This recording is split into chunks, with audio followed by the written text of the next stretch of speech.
जायदाद के खातिर बड़े बेटे ने माँ पापा के साथ किया ऐसा काम जिसे देख आप भावुक हो जाओगे। संसाक भैया का फ़ोन आया कि माँ पापा का मन नहीं लग रहा है, इसलिए शाम की ट्रेन से उन्हें भेज रहा हूँ। सुबह 6 बजे ट्रेन पहुँच जाएगी। रेलवे स्टेशन आकर माँ पापा को पिकअप कर लेना, ठीक है ना? लेकिन भैया अचानक से, दरअसल माँ पापा का यहाँ शहर में मन नहीं लगता, बार बार तेरे पास आने की जिद कर रहे हैं, इसलिए भिजवा रहा हूँ। आखिर 10 दिन में पापा भैया के लिए बोझ हो गए क्या? छोटा भाई रेलवे स्टेशन जाकर माँ पापा को घर ले आया। उसकी पत्नी सुरभि ने सादर के साथ सास ससुर का आदर सत्कार किया। छोटे भाई ने माँ बाप के चेहरे की तरफ देखा तो वह बेहद कमज़ोर और दुखी से लग रहे थे।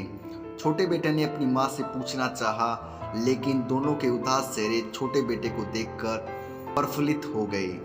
फिर बेटे ने चाहकर भी कुछ नहीं पूछा। 2-4 दिन में दोनों के मुखड़े पर रौनक आ गई।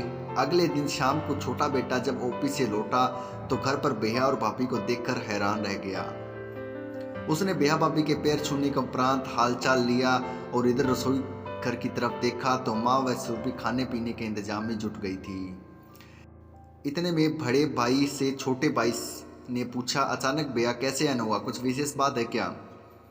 यह देख बड़ा भाई बोला, देख सीधी बात यह है कि मुझे अपना हिस्सा चाहिए और गांव का मकान बेचना चाहता हूँ।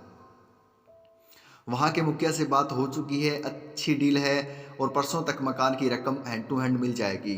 आधा तुम रखना, आधा मैं। पर भैया आप इतना बड़ा निर्णय कैसे ले सकते हैं? वो गांव का घर पुरखों की विरासत है, 3 पीढ़ी पुरानी, हमारे बाबा के परिश्रम से बना है।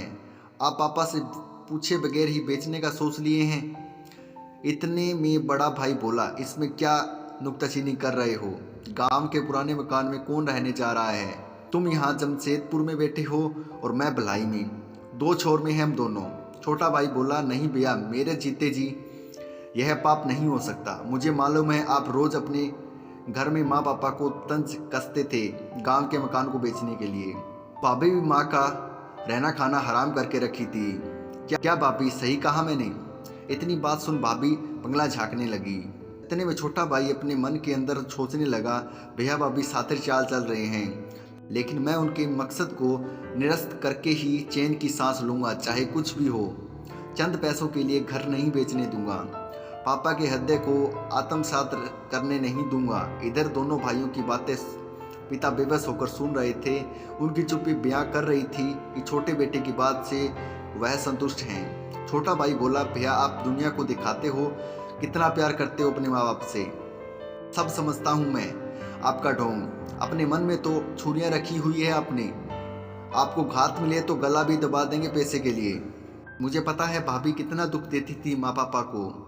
सुबह नाश्ते में बासी रोटी सब्जी, दोपहर का खाना गोल कर देती थी। सब कुछ पता है मुझे। इन लोगों की और कितनी ज़िंदगी बची है सोचो ना भैया, 5 साल 10 साल। इतने में ही पापा बोले, हम अपने घर जायदाद को ऊपर लेकर थोड़ी जाएंगे, सब कुछ तुम दोनों का है। मुझको और तेरी माँ को तो क्या चाहिए, बस 2 वक्त की रोटी और मुट्ठी भर खुशी, वो भी नहीं दे पाई तुम। बड़े बेटे को पिताजी बोले। इधर माँ की आंखों से झरझर आंसू मोती के रूप में टपक रहे थे। छोटा बेटा पापा की बात से आत्म विभोर होकर सोच रहा था कि बेचारे पापा हम दोनों को पढ़ाए लिखाए, भैया बन गए बैंक मैनेजर और मैं बन गया टीचर। मेरी कमाई ज़्यादा नहीं है, फिर भी मेरी जान माँ पापा में बसती है।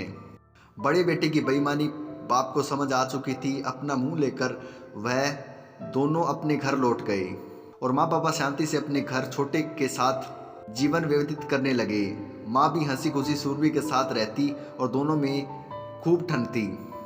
और पापा जब मन करता, जब छोटा बेटा अपने गांव ले जाकर घुमा लाता, पर वहाँ रहने नहीं देता, क्योंकि दोनों का बुढ़ापे का शरीर है, ऐसे में उनके साथ रहना जरूरी है।